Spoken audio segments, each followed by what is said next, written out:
नमस्कार, प्रभा साक्षी देख रहे हैं आप। आपके साथ मैं हूं अंकित सिंह। बिहार चुनाव पर ही बात करेंगे और बिहार में एनडीए में लगभग सीट बंटवारा हो चुका है। किन सीटों पर कौन चुनाव लड़ेगा और उम्मीदवारों का ऐलान भी हो गया है और पहले चरण के लिए नामांकन जो है वो कल ख़त्म हो जाएगा।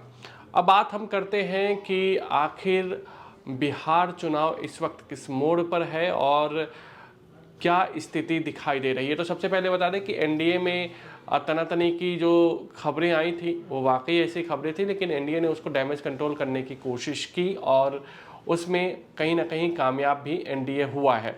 लेकिन दूसरी ओर महागठबंधन में खटपट की स्थिति आज भी जारी है। आज भी मुकेश सहनी नाराज बताए जा रहे हैं, इतने नाराज बताए जा रहे हैं कि कहा जा रहा है कि मुकेश सहनी कभी भी प्रेस कॉन्फ्रेंस करके बड़ा ऐलान कर सकते हैं।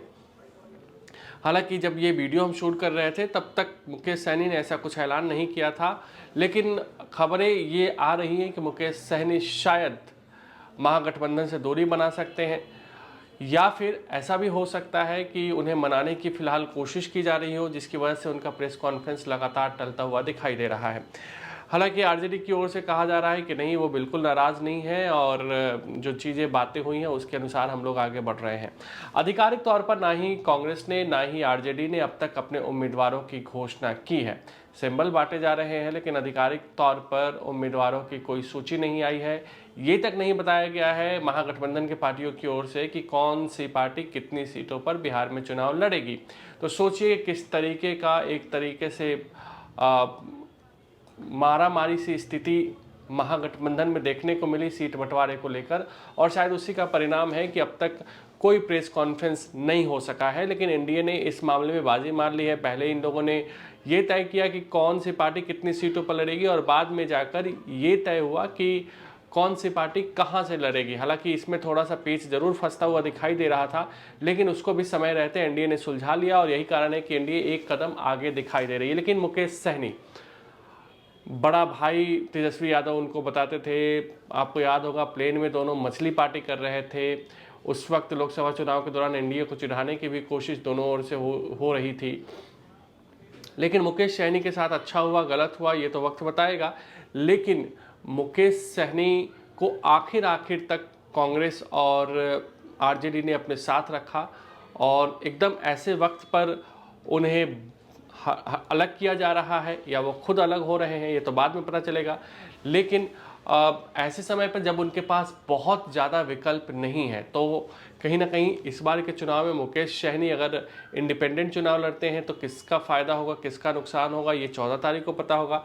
लेकिन मुकेश सहनी जो महागठबंधन में एक धुरी बताए जा रहे थे और खुद को डिप्टी सीएम घोषणा करवाने की मांग कर रहे थे, कहीं ना कहीं फिलहाल वो बैकफुट पर दिखाई जरूर दे रहे हैं। इस बीच भाजपा ने अपने स्टार कैंपेनर्स की भी सूची जारी कर दी है और प्रधानमंत्री नरेंद्र मोदी का नाम सबसे ऊपर, जेपी नड्डा, अमित शाह, राजनाथ सिंह, शिवराज सिंह चौहान, धर्मेंद्र प्रधान, इसके अलावा सभी राज्यों के मुख्यमंत्री जिसमें आप देवेंद्र फडणवीस, मोहन यादव, हिमंता बिश्वा शर्मा, बाबूलाल मरांडी जो कि झारखंड के हैं उनका भी नाम शामिल है। साथ ही साथ पवन सिंह को स्टार कैंपेनर बनाया गया, मनोज तिवारी, निरहुआ और रवि किशन भी बीजेपी के लिए कैंपेन करते दिखाई देंगे। दिल्ली के सीएम रेखा गुप्ता और इसके अलावा पूर्व केंद्रीय मंत्री स्मृति ईरानी भी बिहार में बीजेपी के लिए प्रचार करते हुए दिखाई देंगे। बीजेपी क्या एनडीए के लिए प्रचार करते हुए दिखाई देंगे ये तमाम बड़े नेता। वहीं आज तेज प्रताप यादव ने भी नामांकन दाखिल कर दिया महुआ से आरजेडी ने मुकेश रोशन को टिकट दिया है।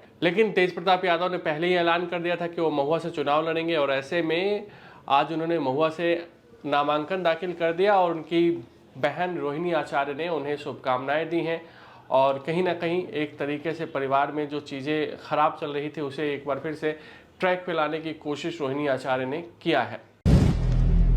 अगर आप भी लेना चाहते हैं देश दुनिया की तमाम जानकारी तो आज ही सब्सक्राइब करें हमारे चैनल को। साथ ही नीचे दिए बेल आइकन को जरूर दबाएं ताकि हर अपडेट आप तक पहुंच सके।